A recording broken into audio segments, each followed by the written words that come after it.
Click on the subscribe button to subscribe to our channel. Press the bell icon on the YouTube app and never miss another update. So right now we'll just open the platform.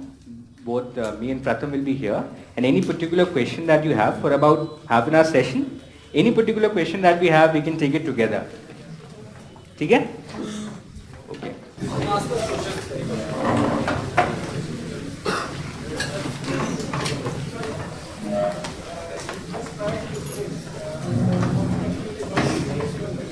You ask me?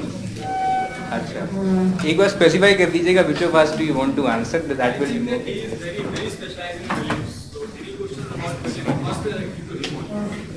I can handle the topics which I means अच्छा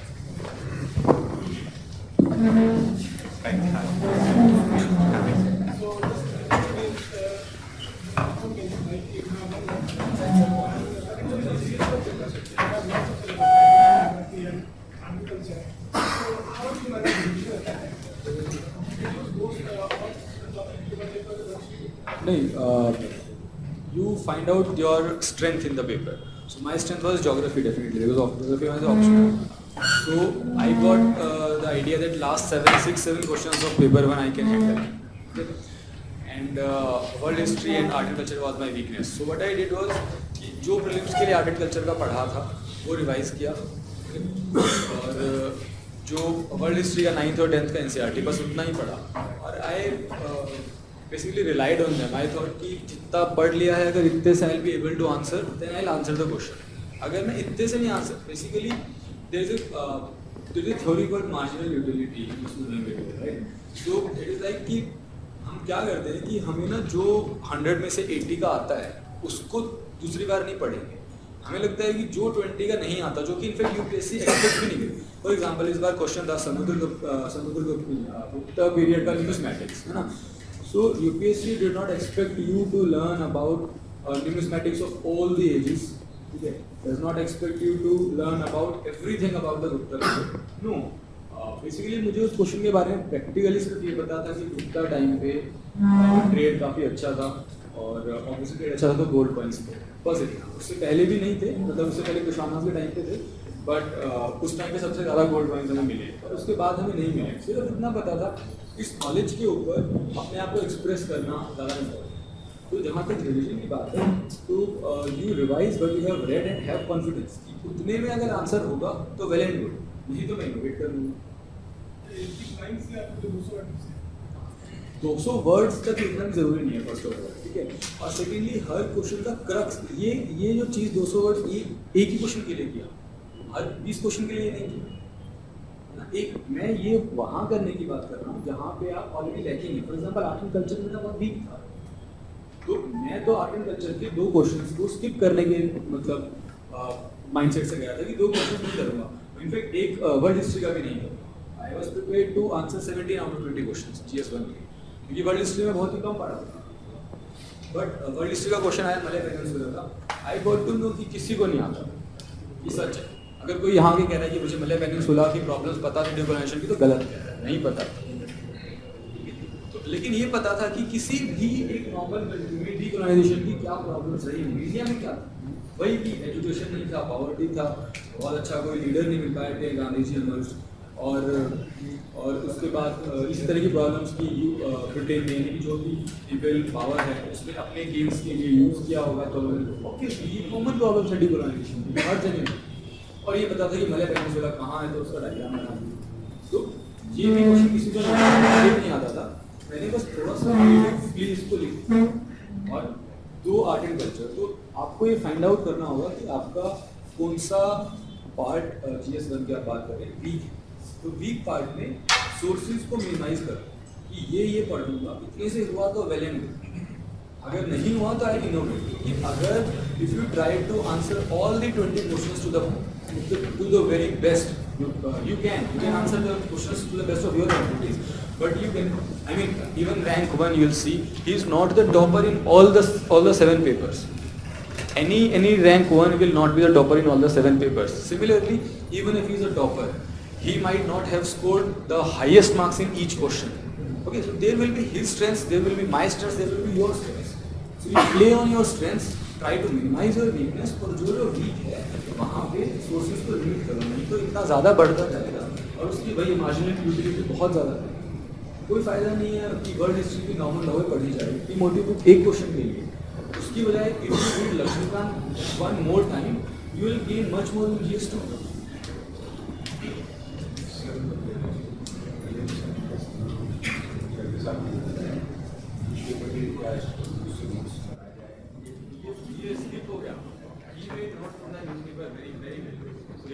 So in general about the note making, मेरा ये मानना है कि you should have your own notes. You should have your comprehensive notes and no book can substitute it. Static book maybe हो सकता है कि Laxmikant is in itself a note. NCERT geography may in itself be a note. ठीक है. But for anything which is dynamic, anything जो news में आ रहा है, you will have to create your own notes. And how do you create it? The best way to do is कि आप syllabus के एक एक वर्ड को खोलिए. Remember, if there is one PDF that is the most important in the entire process, it is a syllabus. And you can't really understate it.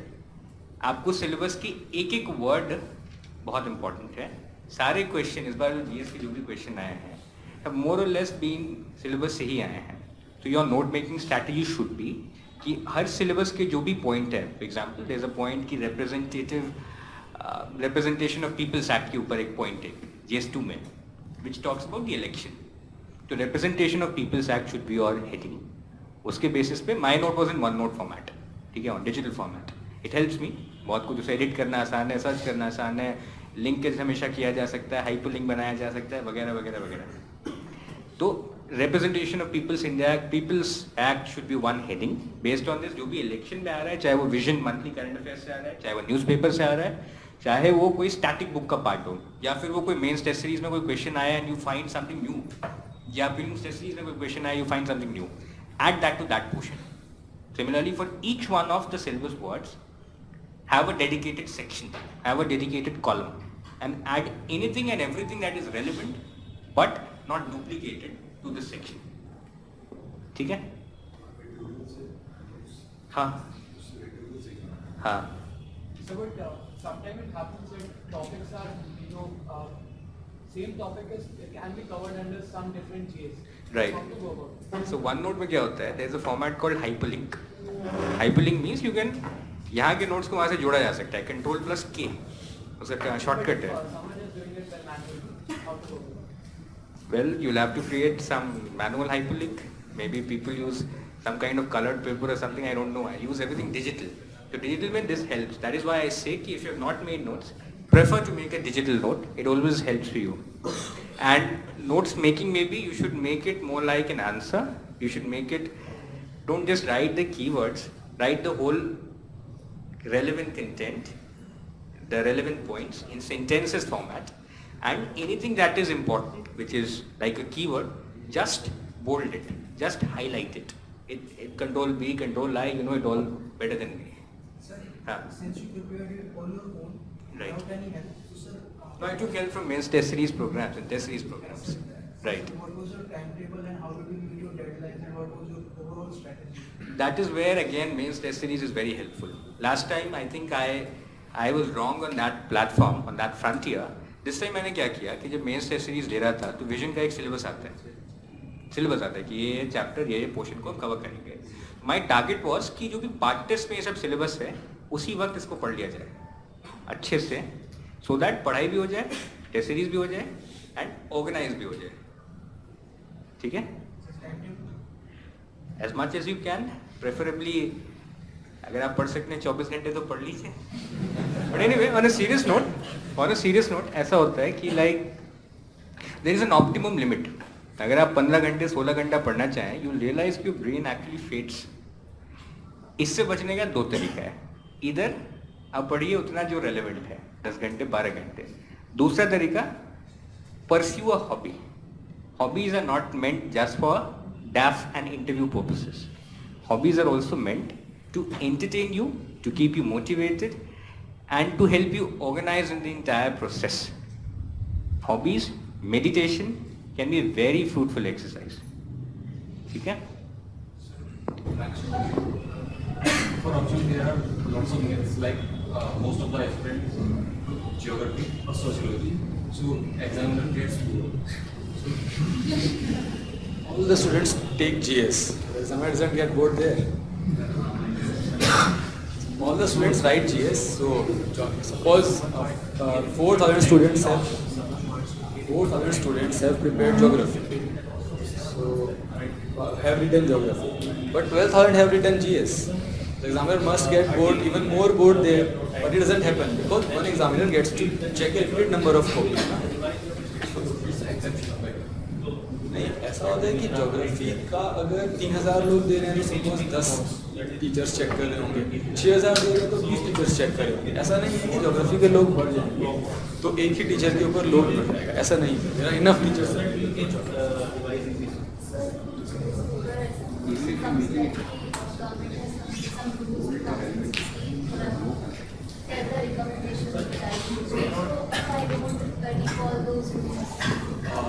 I don't think there is a direct question like that, क्योंकि ऐसा कभी नहीं आएगा. Because भाई UPSC does not want a photocopy machine as an administrator. तो ऐसा नहीं होगा. विजन में वो इसलिए पूछते हैं to prepare you, क्योंकि obviously if you prepare 100 you might be able to deliver 80, but if you prepare 80 you will not be able to deliver 80. इसलिए वो पूछते हैं. और यहाँ पे भी यहाँ के टेस्ट सीरीज के टाइम पे भी जो इस तरह के क्वेश्चंस हैं जो डायरेक्ट पूछ रहे हैं कि डायरेक्ट पॉइंट्स पूछ रहे हैं लिखने के लिए, वहाँ पे भी you remember only 2-3 points. Solid waste management rules हैं, ई वेस्ट रूल्स हैं, कोई भी रूल्स हैं, कोई भी एक्ट है, तो उसके एक्ट तो 50 पेज का होता है, उसकी समरी 2 पेज की, लेकिन उसमें 2 या 3 ही इंपॉर्टेंट पॉइंट्स लिखे, 5 होंगे में.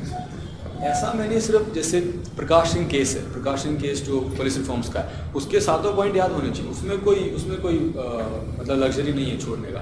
लेकिन जो हर साल इतने सारे एक्ट्स आ रहे हैं, इतनी सारी स्कीम्स पॉलिसीज आ रही हैं, सबका सब नहीं याद रह सकता. Obviously you need to remember the crux कि वो जो सॉलिड वेस्ट मैनेजमेंट रूल्स हैं या ई वेस्ट है, उसमें 1-2 चीज़ें होंगी कि प्रोड्यूसर रिस्पॉन्सिबिलिटी आ गई, ये पता है तो you can write 50 words on it. ऐसे ही एक बात और पता है, यू कैन राइट 50 वर्ड्स. 100 का ही कंटेंट लिखना है, बाकी तो थोड़ा इंट्रोडक्शन से हो जाता है. और 200 तो पूरे लिखने भी नहीं है, क्यों लिखने हैं? 180 लिखो, 170 लिखो, 150 लिखो. Some questions there are 2 parts. First part I do not know. For example, some question comes the NHRC का composition debate, and second part I know what are the merits of NHRC. So that if I do the first part, then how to identify that? तो इस तरह का question आता है कि NHRC hello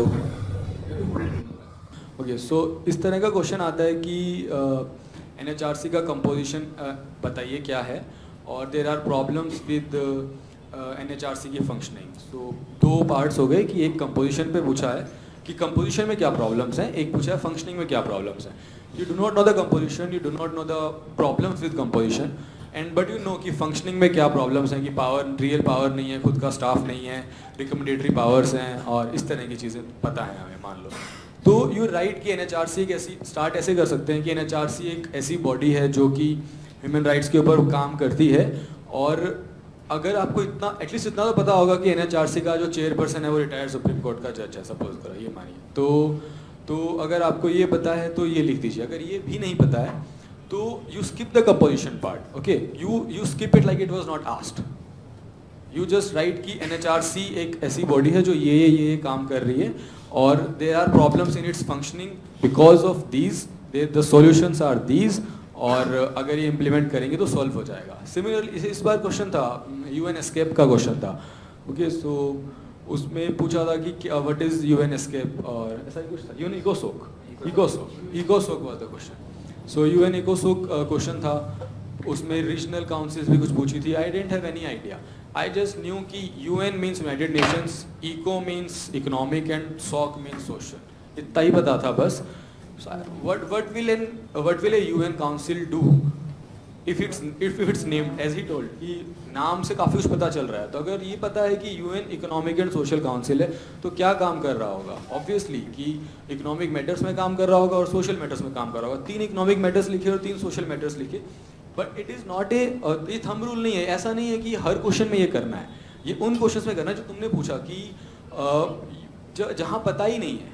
I didn't if they ask a question on suppose UNICEF, okay, so UNICEF हम काफ़ी पढ़ा होता है। if they ask a question on world bank के क्वेश्चन में ऐसा नहीं करना है कि यार वर्ल्ड होगा और बैंक होगा तो ये करेगा, ऐसा नहीं करना है।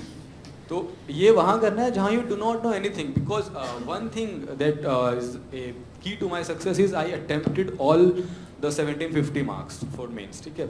सिर्फ ज्योग्राफी ऑप्शनल का 1-2 मैप मार्किंग था 2-2, 3-3 नंबर का, वो छोड़ा, बाकी आई अटेम्प्टेड ऑल। सो और ऐसा नहीं था कि I didn't know all the questions, I knew only I think 80% of the questions. The rest 20% questions you have to attempt, and you have to be creative and you have to write whatever you know. अगर इतना पता है कि economic है और social है तो you write that.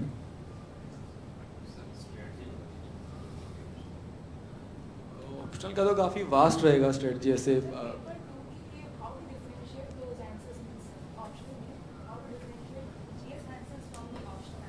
Okay so geography 2 जो है वो बेसिकली जीएस का और ज्योग्राफी 2 का मैंने कोई अलग से कभी तैयारी नहीं की, सेम तैयारी थी। But the thing is you write geography from a geographical perspective. You be aware that your paper is going to be checked by somebody who has read geography. Okay, GS में it might not be true.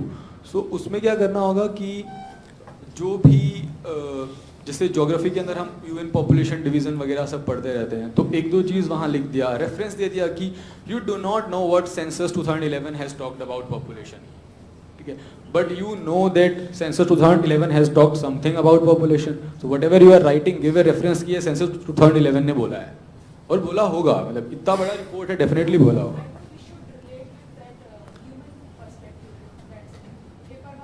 Paper 1 का second look personally I think कि जो geographical thought है वो बहुत ज़्यादा सैक्रोसेंक्ट part है, तो उसको ऐसे नहीं। I was very strong in geographical thought, मैंने बहुत एक्सटेंसिवली थॉट को पढ़ा था और पेपर 1 के जो मार्क्स हैं वो इसी वजह से ही आएंगे, ज्योग्राफिकल थॉट की वजह से ही। But I did not misuse it, मैंने पेपर 2 में नहीं यूज़ किया क्योंकि मेरे हिसाब से ये एक अलग सेक्शन है जो उसको अलग ही रखना चाहिए। जहाँ तक मार्क पेपर 2 में ज्योग्राफिकल पर्सपेक्टिव जो मैं बोल रहा हूँ, it can be very well provided by using the theories of paper 2। Models and theories का यूज़ किया जा सकता है, पर्सपेक्टिव्स का मत। ये मत लिखो कि वरेनियस ने और कांत ने ये बोला और शॉफर ने बोला, ये मत लिखो। आप मॉडल्स का उसमें यूज़ करो। और मैप्स बहुत ज़्यादा इंपॉर्टेंट है। पेपर मतलब in paper 2 geography if there are 10 question there should be 10 maps, at least 1 map पर क्वेश्चन। और पूरा मैप इंडिया का बनाने की ज़रूरत नहीं है। If you want to depict something जो नॉर्थ में है तो सिर्फ नॉर्थ इंडिया बना दो, ईस्ट का तो ईस्ट का, नॉर्थ ईस्ट का बना दो। तो मैप्स के थ्रू और ऐसे कोई 1-2 रिपोर्ट साइट करके और 1-2 स्पेसिफिक, फॉर एग्जांपल स्लम्स है तो यू नो स्लम्स टॉपिक में लिखा हुआ है क्लियरली स्लम, तो you must know the definition of slum की एग्जैक्ट डेफिनेशन क्या है स्लम की। You right it. और 2-3 जगह से है, यूएनपीडी ने भी स्लम की डेफिनेशन अलग दी है, इंडिया में भी किसी ने स्लम की डेफिनेशन अलग दी होगी। सो यू राइट दैट कि इसने स्लम्स की डेफिनेशन दी है for those topics which are clearly mentioned in the syllabus, only for those topics.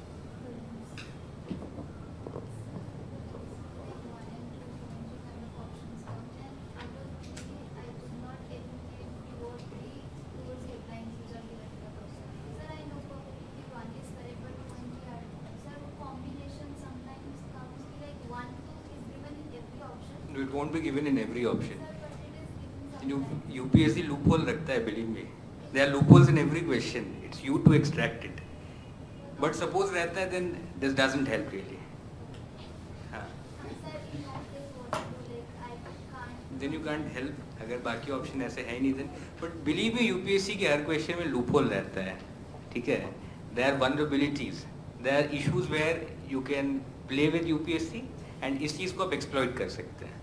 कहीं ना कहीं एक ऑप्शन तो एलिमिनेट ही होगा। एंड मैथमेटिकली आप शायद जानती होंगे कि if you can eliminate one option please attempt that question.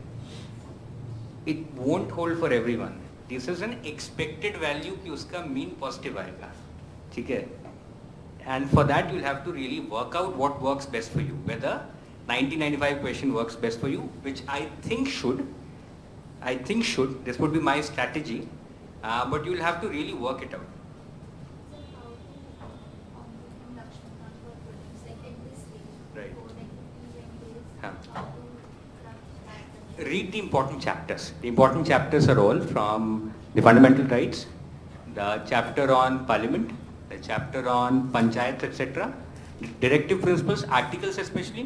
और अगर आप देखे होंगे लास्ट ईयर के पैटर्न में क्या था कि the focus was more on the idea. Fundamental rights क्या है, directive principles क्या है, justice क्या है, rights क्या है. Not really कि fundamental rights के article 16(3) के second provision क्या कहता है. Not really that. And understand the core idea कि इमरजेंसी जो होता है 6 months का होता है या उसको एक्सटेंड किया जा सकता है in such and such cases. This is the core idea and probably UPSC ऐसा ही पूछेगा. जो एक और लेवल का डिफिकल्टी होता है यूजुअली वो कोचिंग में पूछा जाता है because they want to prepare you. ठीक है, तो read that much. So my question is little mix of pre and post. It's related to current affairs. Like I just started 1 month before. My target is 2019. Sir, I just wanted to know that current affairs sources are very vast. There is PIB, Yojana, Kurukshetra, there are many others. So how to make a proper notes for any particular thing? And whenever I read article or editorial, then my question goes to mains parts also. So I'm not able to analyze it analytically. Like I know that I have just started now, but still, sir, when I read whole article, I think that okay, it was whole important. Yeah, I was not able to understand it. So how to gain that thing? Okay, the article is leftist or rightist or it's being neutral. I'll answer the first part. He'll answer this. Pratham will answer the second part. ठीक है. What was the first question? Sir, how to balance all the notes from all the sources? PIB, Yojana. अच्छा. You don't really need to read all of that. ठीक है. So frankly speaking, like I'm speaking frankly. This is where these teachers, the Vision IAS and other institutes as well, Insights वगैरह, they help you. वो compile करके देते हैं कि this is the monthly compilation of everything that is important. It is possible कि इसके ऊपर भी कुछ आ सकता है, but the likelihood of something coming outside from that is extremely low. ठीक है, so read from the Vision IAS monthly affairs या इनसाइट्स के सिक्योर में भी मैं उसको पहले करता था. Read from that, extract from this, minimise the sources. You don't need to, और एक न्यूज़पेपर एटलीस्ट पढ़िए, 2 पढ़िए, well and good. And I did not, मैं एक ही पढ़ता था. So minimize your sources, maximize your efficiency. That's the core mantra. Mains वाला question क्या था? sir, analyzing the editorial. Okay, so I told ना कि the first time I read the Hindu, I could not understand a single line. So आपने अभी 1 month पहले तैयारी शुरू अगर करी है तो you'll get to better comprehend the article in some time. It will take 6 months, 8 months or even an year. Or always focus on the, you need not know कि whether the article is leftist or rightist. क्यों जानना है? नहीं जानना है. You only extract the core of it. वो idea leftist है, rightist है, नहीं. वो idea problem है या solution है. अगर वो solution है और वो leftist solution है, कोई problem नहीं है हमें उससे, वो solution है. When you write the answer in mains, you will write कि this is the problem and these are the solutions. You will write 3 solutions suppose. उन 3 में से एक leftist है, एक rightist है, किसी को मतलब नहीं है इस चीज़ से. Nobody will ask you कि why did you write a leftist solution. So ये तो do not judge the article. You extract the core idea of the article. If the article is saying कि ये problems, for example आधार का ले लेते हैं. तो आधार बहुत अच्छी चीज़ है, सब लोग बहुत तारीफ़ कर रहे हैं, मतलब कर रहे थे. और अब क्या हुआ है सडनली कि all the articles will be criticising Aadhaar कि डेटा प्रिवेसी और डेटा लीक और ये सब चीज़ें. ठीक है, तो that is definitely an issue. You will write both of them in the answer. You will write कि Aadhaar is a very good thing because Aadhaar will be easing out the methods for subsidies और bank linkage और ये सारी जितनी भी चीज़ें हैं कि करप्शन कम होगा और डिजिटल होगा, ट्रांसपेरेंट होगा, ये सब भी लिखेंगे. बट फिर प्रॉब्लम्स में हम ये भी लिखेंगे कि डेटा प्रिवेसी एक प्रॉब्लम है, तो इसमें कहाँ लेफ्टिस्ट है और कहाँ राइटिस्ट है.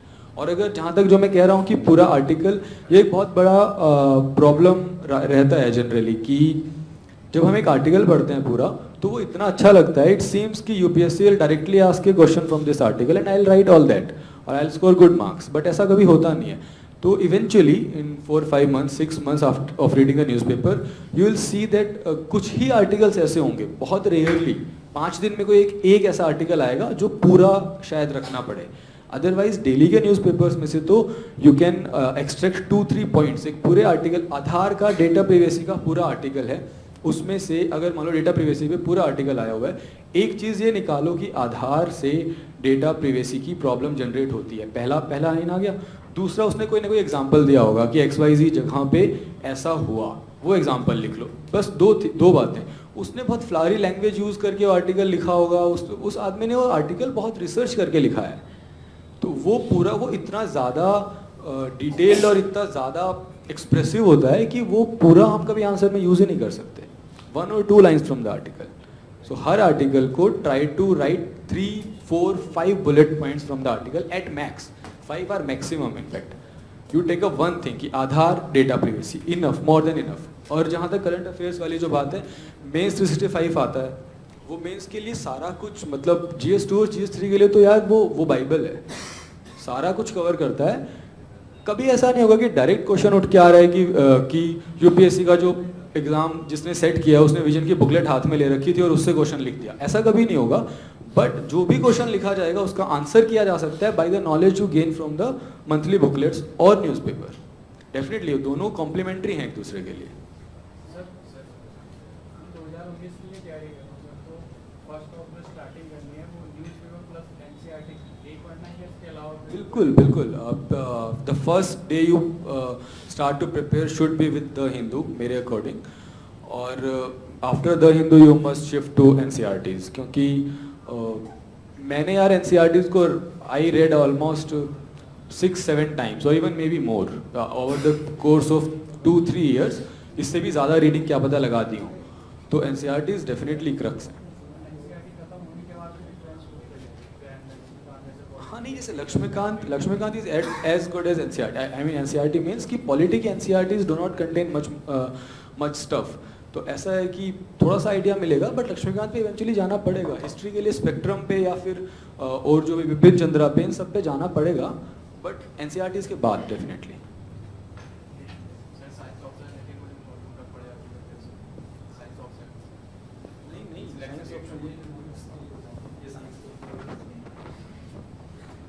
मैं इलेक्ट्रिकल इंजीनियरिंग बैकग्राउंड से हूँ, वैसे science optional and even economics here included, same logic रहेगा। यहाँ पे ऐसा रहता है कि जो मार्क्स का वेरिएशन होता है बहुत हाई होता है। मैथ्स में कुछ ऐसा है ना कि सपोज कोई मैथ्स का क्वेश्चन है एंड आप उसको आधे तक बीच तक निकालें and you have not reach the final answer and you don't know the answer, आप करेक्ट आंसर तक नहीं पहुंचे, देन इस केस में आपको बहुत कम नंबर मिलेंगे। बट अगर ये कोई आर्ट्स का पेपर है, एंथ्रोपोलॉजी का पेपर है, आपने आधा आंसर लिखा, आधे आंसर में आपको, या आपने कुछ तो लिखा ही होगा उस आंसर में, even though you don't know a lot about it, then in that case आपके नंबर एवरेज के आसपास मिलेंगे। साइंस ऑप्शन में बहुत कम मिलेगा। सो बिलो अ थ्रेशोल्ड, अगर आपकी प्रिपरेशन कम है, then science optional can be detrimental. But आपकी अगर प्रिपरेशन बढ़िया है and if you are doing well, you will really shoot up. This holds true for economics as well, which is my optional. ठीक है,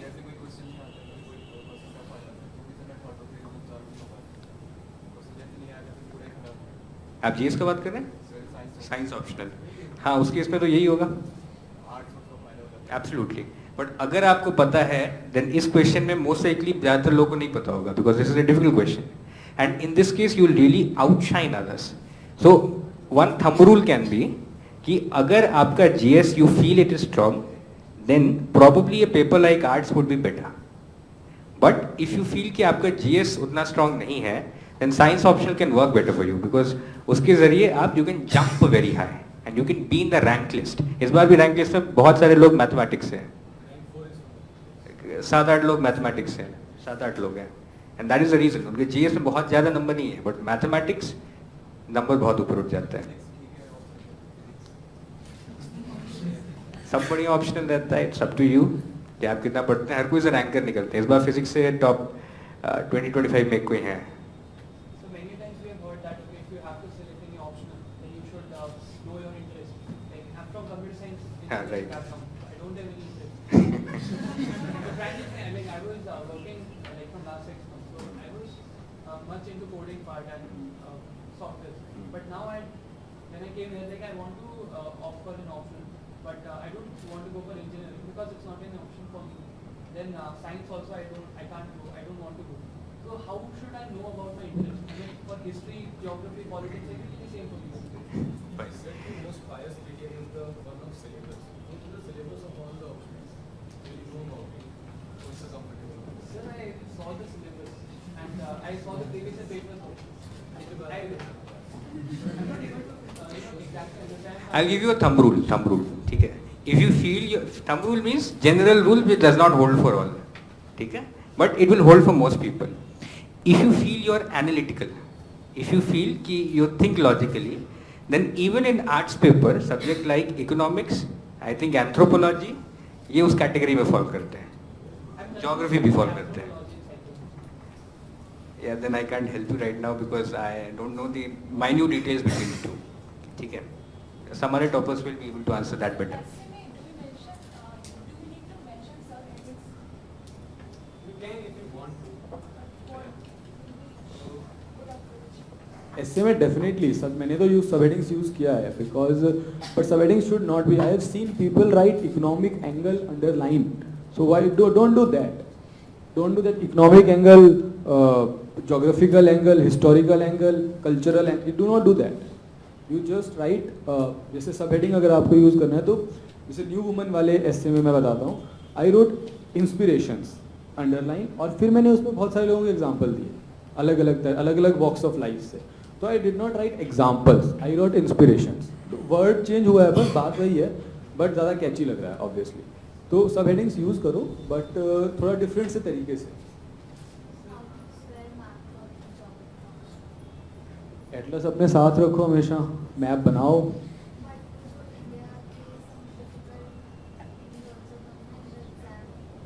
आपका geography optional है okay so पर Indian geography है जो मैप का क्वेश्चन आता है उसमें आप बेसिकली ये कि over the course of time इतना प्रिपेयर हो जाता है कि यू नो 5 आउट ऑफ 10 अगर एवरेज आए जैसे किसी साल ऐसा भी आता है कि बहुत डिफिकल्ट आता है 10 में से 2 ही पता होता है कभी ऐसा भी आता है कि 10 में से 8 पता होता है बट मोर और less you'll know about 5 out of the 10 places ठीक है you mark those 5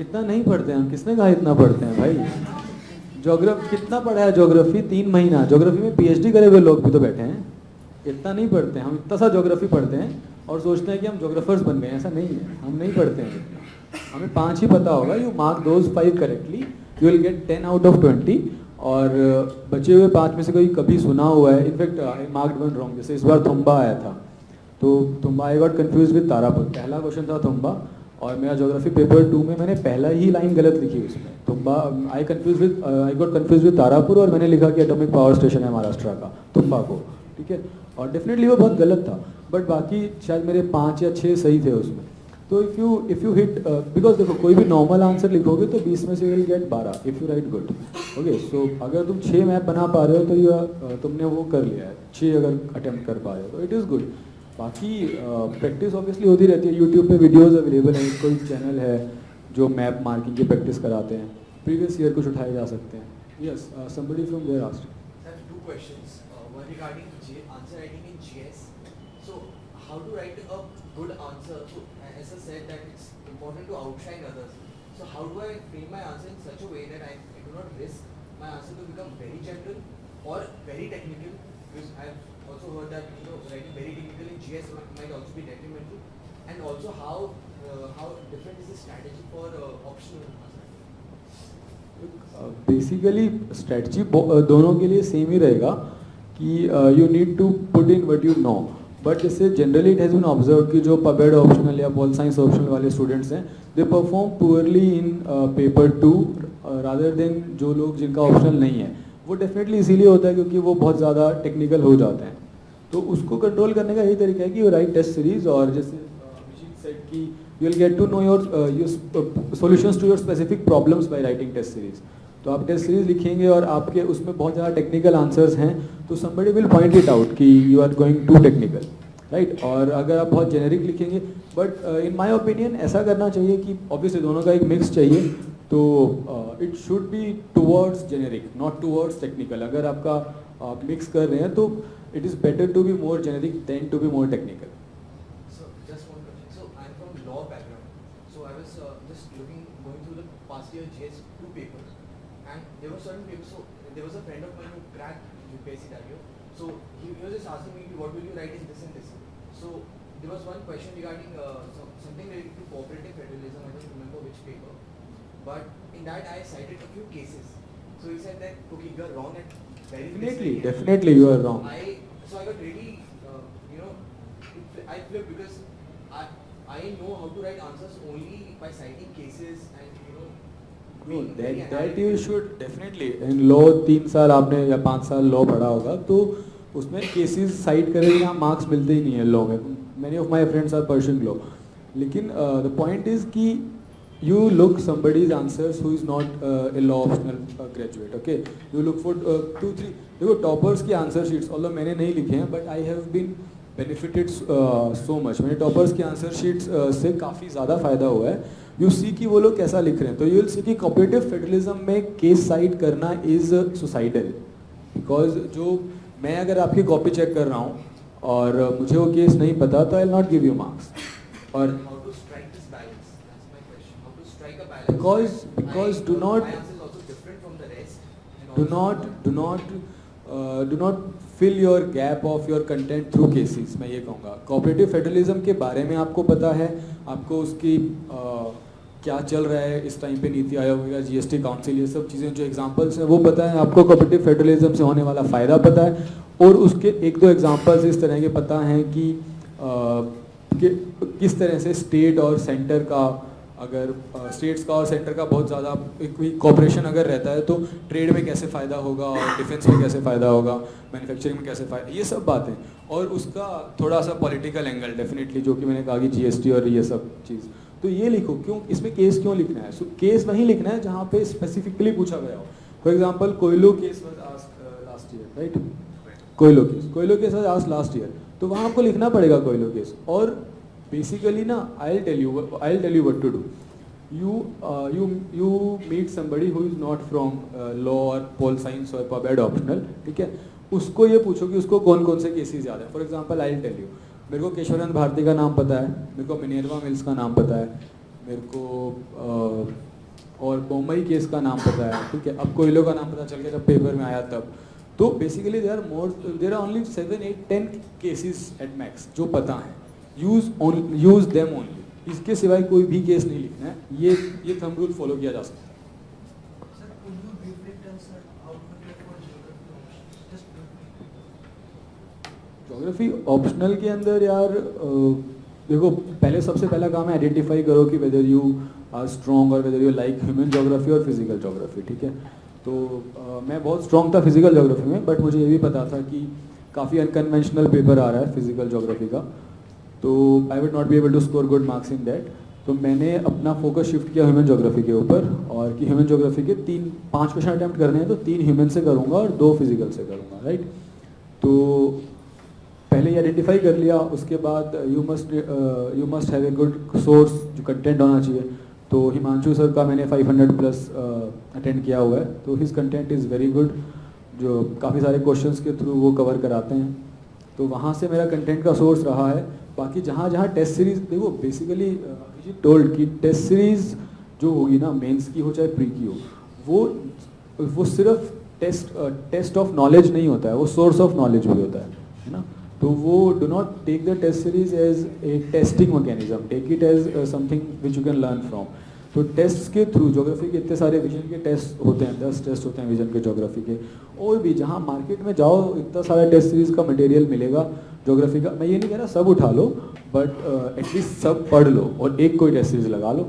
so you will get to know कि ये चीज़ें important. Basically the point is कि सिलेबस इतना वास्ट है ना, जीएस हो चाहे ज्योग्राफी हो, कि we often find it very difficult कि कौन सा पार्ट सबसे ज़्यादा क्रूशियल है. क्योंकि ऐसा नहीं होता ना कि सब पार्ट्स की इक्वल वेटेज नहीं है. बिकॉज जैसे कि वही कि वर्ल्ड हिस्ट्री और ज्योग्राफी 2 सब्जेक्ट्स हैं अपने आप में, दोनों जीएस1 में मेंशन भी हैं, बट वर्ल्ड हिस्ट्री से 1 क्वेश्चन आता है, ज्योग्राफी से 8 क्वेश्चन आते हैं, 7 क्वेश्चन आते हैं. तो वो वो 7 भी कौन कौन से सब टॉपिक्स से आ रहे हैं, ये फाइंड आउट करना टेस्ट सीरीज के थ्रू बहुत ईजी हो जाएगा. सर जीएस में कोई भी सब्जेक्ट जैसे प्रिपेयर करते हैं लाइक हिस्ट्री जैसे स्टार्ट करेंगे तो हिस्ट्री में टॉपिक वाइज कैसे प्रिपेयर करेंगे? नोट बहुत अच्छे बनाए हैं अभिजीत ने। Abhijit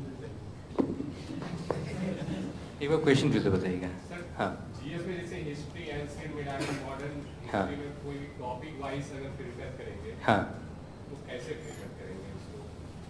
just like Indus valley civilization also start हुआ। हाँ सो जो भी आपका सिलेबस दिखता है, सिलेबस में जो भी इम्पोर्टेंट पॉइंट्स हैं, फॉर एग्जांपल एंशिएंट हिस्ट्री के लिए एनसीईआरटी का आई थिंक 12th का हिस्ट्री बुक आता है जिसमें हड़प्पा वड़प्पा से स्टार्ट होता है सब कुछ। अच्छा मैंने नहीं पढ़ा था शर्मा, वो थोड़ा लेफ्ट विंग की तरफ कुछ ज़्यादा ही उसका आइडियोलॉजी है which may not work best for you specially in the current circumstance. Anyway तो पॉइंट बीइंग की stick to the syllabus is the most secret document for UPSC preparation, believe me when I say that. ठीक है, if you can't find कि कैसे organise कर रहे हैं, Google every word of it. Syllabus में जो भी लिखा है, सपोज एंशिएंट हिस्ट्री का ही बात कर रहे हैं, जो उसमें जो भी वर्ड्स लिखे हैं गूगल इट, उसमें बहुत सारे आपको सोर्सेज मिल जाएंगे, तरह तरह के वेबसाइट है, they give you articles on it which will be substantive. Vision का जो आता है एक वैल्यू एडिशन नोट्स आते हैं, बहुत बढ़िया नोट्स होते हैं, खासकर GS2 के जो उसके नोट्स होते हैं, या वर्ल्ड हिस्ट्री का जो उसका नोट्स है बहुत बढ़िया है। You can go through that, you can read that and that will help you organized, that will help you to find the direction and you will be on path. ठीक है, thank you so much. So my question is regarding interview, being honest and realistic because you work in interview, and how about you manage stress and anxious level before entering the interview panel? So can you please narrate? Yeah, being honest absolutely works. There's no other way to ace an interview. You have to be honest. There's a difference between being brutally honest and being honest. अगर आप suppose किसी से लड़ाई करके आए, you are not going to say that आज हम लड़ाई करके आए हैं, ठीक है?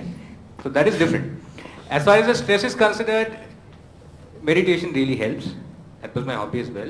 And honestly speaking, जो एक वहाँ पे जो stress होता है 10 मिनट पहले, I did not feel it. Both my interviews में. And I think कि this is more about we thinking about the interview here. वहाँ पे जाने के बाद it's not really stressful, especially if you've done mock interviews before. And I've done a lot of mock interviews. Maybe that would have helped. ठीक है? Okay. So my question is regarding GS paper 2, the governance and policies. So first, how to collect every policies and make a note out of it, and second, how to remember every provision that the policies is talking about. Policies are not important. What is important is the gist of the policy. तो the e-waste rules नाम का policy आया, UPSC is not going to ask कि e-waste policy 2016 की provisions बताइए. What they'll ask is कि e-waste के बारे में question and suggestions, recommendations, etc. वहाँ पे आप e-waste पॉलिसी के कोर आइडिया, प्रोड्यूसर रिस्पॉन्सिबिलिटी जैसे टर्म्स हो गए, जो भी की टर्म्स है वहाँ पे, vision does it very well, believe me, read that. ठीक है, विजन के monthly current affairs you will find what is the gist, what is the keyword. There are so many policies. So how to remember it? Because there are so many policies in like every department. So you have to remember only the gist. एक line याद करना है, 2 line याद करना है सबके बारे में, नॉट अ लॉट. ठीक है, कुछ की acts are important. For example इस बार पूछ भी दिया था डिसेबिलिटीज एक्ट 2016 के बारे में. दीज आर की एक्ट्स जो बार बार देखिएगा रिपीट होता है क्वेश्चन पेपर में, टेस्ट सीरीज वगैरह में. हाँ exactly. So these kind of things को आप याद करिए specifically. Otherwise always focus on logic, concept, clarity and overall summary. ठीक है.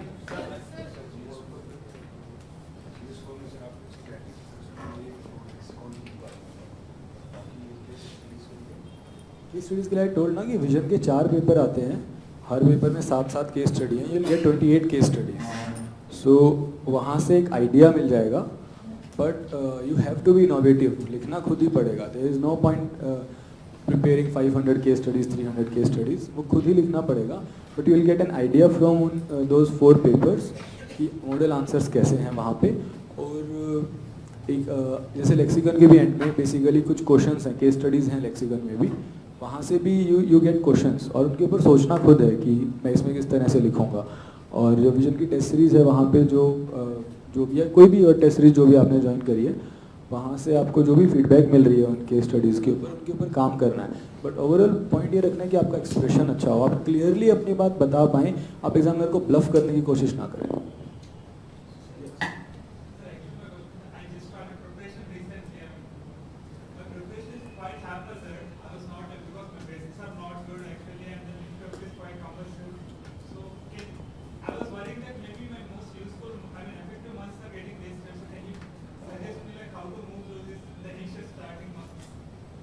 Initially preparation haphazard ही लगेगी. After the prelims exam there is enough time to consolidate the haphazard preparation. तो वो consolidate करने का काम prelims के बाद 4 months में through test series हो जाता है. अभी your focus should be obviously newspaper और जो भी subjects हैं history, geography, polity ये सब, और साथ में current affairs के जो monthly magazines हैं, तो उनका अलग अलग slot आप बना सकते हो और ऐसे स्टेप बाय स्टेप कर सकते हो कि now my history is over, now my polity is over, तो ऐसे किया सकता है. बट वो till the last day it will feel haphazard. In fact पूरा कंसोलिडेट करने के बाद, मेन से पहले पूरा रिवाइज करने के बाद भी वो हैपेजर्ड लगेगा, क्योंकि सिलेबस इतना वास्ट है.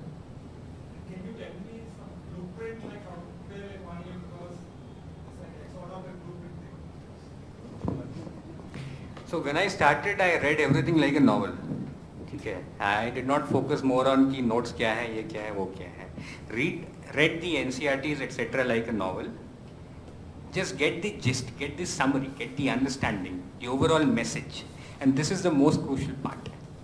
ठीक है, and this blueprint will really help. Once you're done with that, then you can become more organized and coherent and start following the notes. बहुत सारे toppers के notes online present हैं, and you can take a help from that.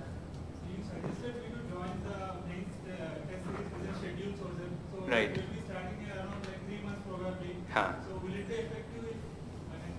It can be effective. What I'll give an honest suggestion over here कि for the mains test series what you do before शुरुआत में कि जो online answer writing practice आता है वगैरह, insight secure वगैरह का या एस बाबा का भी आता है, you can take their help. शुरुआत में this is a peer reviewed, those are peer reviewed platforms and you can write over there. Once you are comfortable with those limits, go to Vision. This is the best test series. Believe me, I have given a lot of test series, and then you can start following it.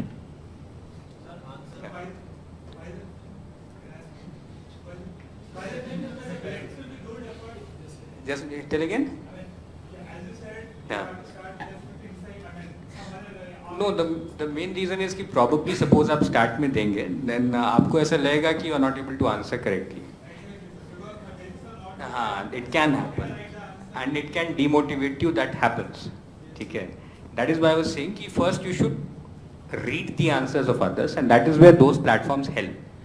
Or you should read the answers of the toppers जो Vision upload कर देगा अपने website पे. Understand the gist, understand the message, the core structure, and based on that, एक महीना बाद, 2 महीना बाद, you will feel more comfortable. As I say again, the questions are not difficult. Questions वही रहेंगे pollution के ऊपर, NGO के ऊपर, SHG के ऊपर, syllabus के terms जो है उसी के ऊपर question रहेंगे. ठीक है? And 1 month, 2 months later, you will feel much more comfortable with the entire stream of affairs. Of course. Of course.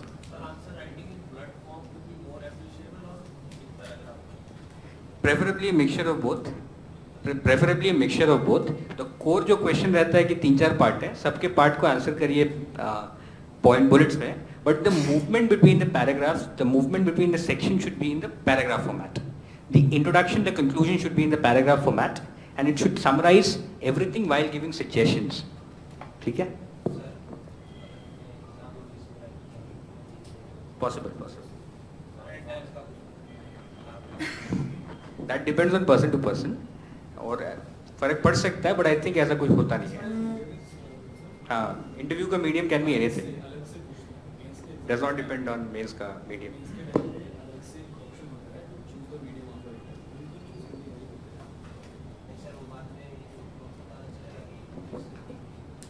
नहीं कोई खास फर्क नहीं पड़ता. Many toppers have done it. ठीक है. Sir, creativity can be destructive sometimes. So what are the things that can be avoided to? Creativity. Just like writing creative answers, it's destructive sometimes. It can cut off your marks. So you don't have to be unnecessarily creative. You don't have to be creative. You have to be creative to the extent what the question demands. You have to write an answer in demand of the question, not what you know. और question में exactly mention रहेगा क्या क्या लिखना है. So what are the things that you like about writing a creative answer? No, it was more for me. It was more like while writing a creative answer, what extra should I do? No sir, just हाँ. like हाँ, please say again. Sir जैसे कि अगर हमें कुछ अच्छा marks चाहिए हाँ, हाँ, तो हाँ. उस पर क्रिएटिव लिखते हैं ताकि दूसरों से अच्छा हमें मार्क्स Right. आए. तो क्रिएटिव राइटिंग सर कभी कभी डिस्ट्रक्टिव भी हो जाता है. अच्छा. शुरुआत में तो बहुत होता है. तो क्रिएटिव में हम क्या करते थे, क्रिएटिव एग्जैक्टली क्रिएटिव उस टाइप का नहीं क्रिएटिव लिखते थे, प्रेजेंटेशन वाइज नहीं. मेरा जो अलग होता था हमेशा कंटेंट होता था.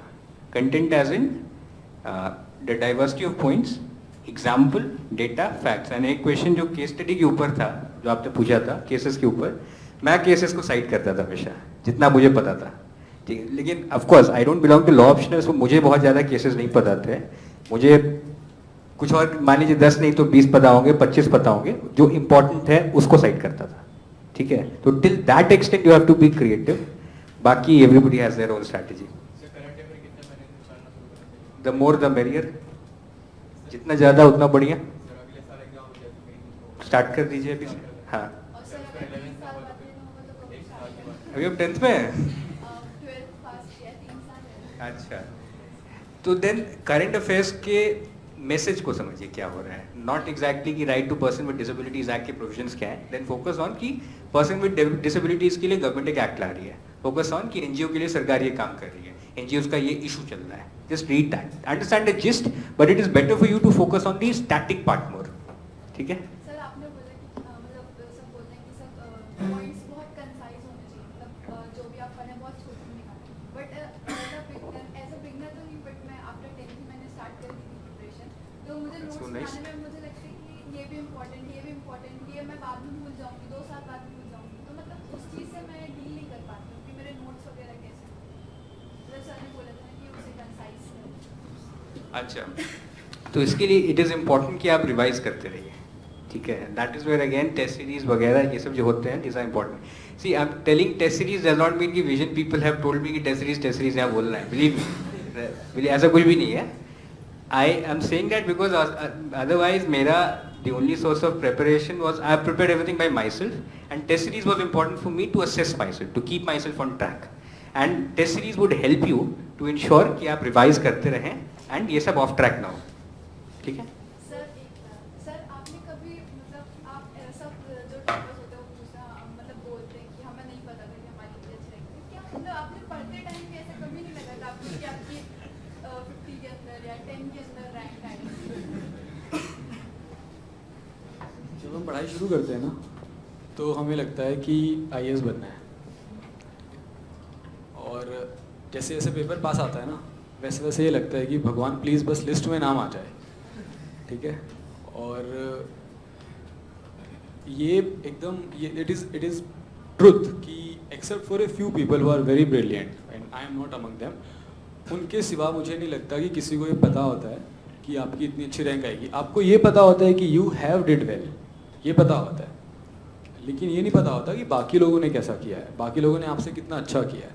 सो इस चीज़ को नहीं सोचना है कि कितनी रैंक आएगी, क्योंकि आपकी रैंक आपके साथ साथ बहुत सारे और फैक्टर्स, लक सबसे इम्पोर्टेंट फैक्टर होता है एक बहुत अच्छी रैंक लाने में. मेरे according anybody who is able to clear the exam, ठीक है, सब लोग इक्वल हैं. मतलब सब लोग का कंटेंट, नॉलेज बेस, सब चीज़ें, हर चीज़ में they are at par with each other. But कुछ चीज़ें, बहुत सारी ऐसी बहुत माइन्यूट चीज़ें होती हैं जो इस तरह के फैक्टर्स क्रिएट करती हैं कि रैंक का डिफरेंस आता है. लेकिन रैंक के बारे में सोचना नहीं है बिल्कुल भी. सोचना ये है कि आप कितना ज़्यादा पढ़ सकते हो और कितना ज़्यादा रिप्रोड्यूस कर सकते हो, और अपना पोटेंशियल को कितना ज़्यादा परसेंटेज पे रियलाइज़ कर सकते हो. बस रैंक अपने आप आ जाएगी.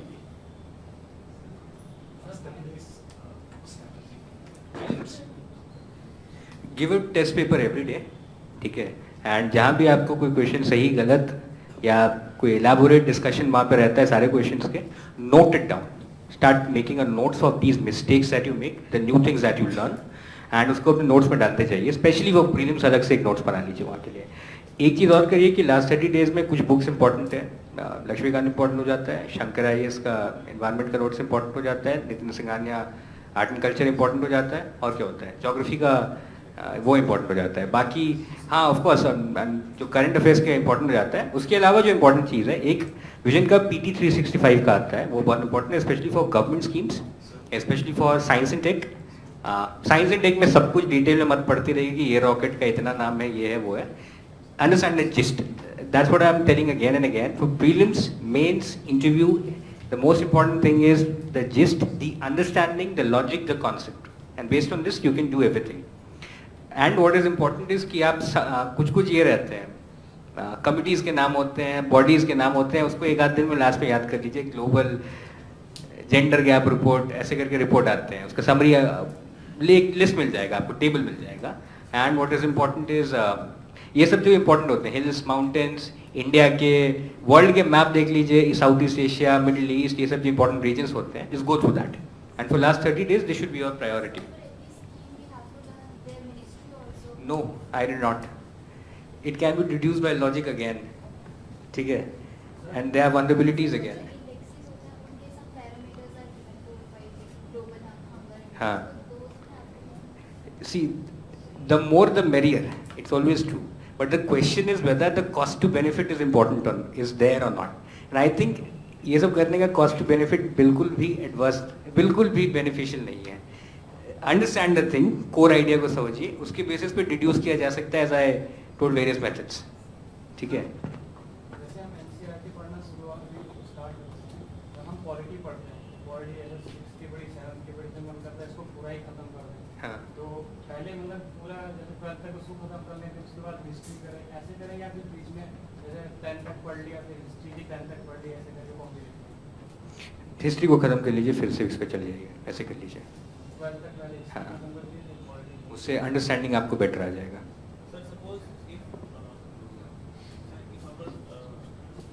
चलिए, this is the last question. हाँ.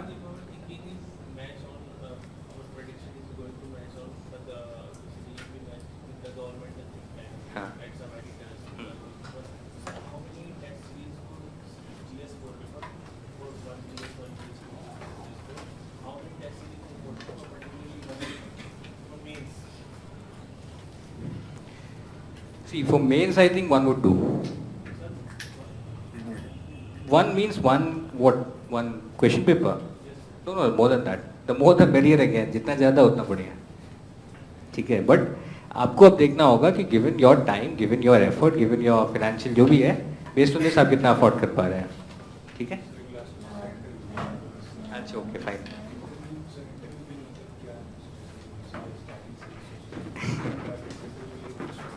See, interview is a test of your personality, and it's a fact. Or personality can't be honed in 1 day, 1 month, and possibly not even in 2 or 3 months. But the presentation of your personality can be honed. इसके लिए UPSC में mains के बाद बहुत time होता है, 3 महीने, 4 महीने, 5 महीने, 6 महीने. बहुत सारे कोचिंग होते हैं जो फ्री का मॉक इंटरव्यूज करा रहे हैं या नॉमिनल लिमिट पे. मैंने भी बहुत सारे में ज्वाइन किया था. तो you get ample time for that point of time. अभी focus more on this prelims and mains. At most आप इस बात पे फोकस करिए कि just try and hone your personality थोड़ा बहुत, नॉट अ लॉट. ठीक है? Have confidence, people. Have faith in yourself, and all the very best for the coming attempts which you are going to have. Okay? Thank you.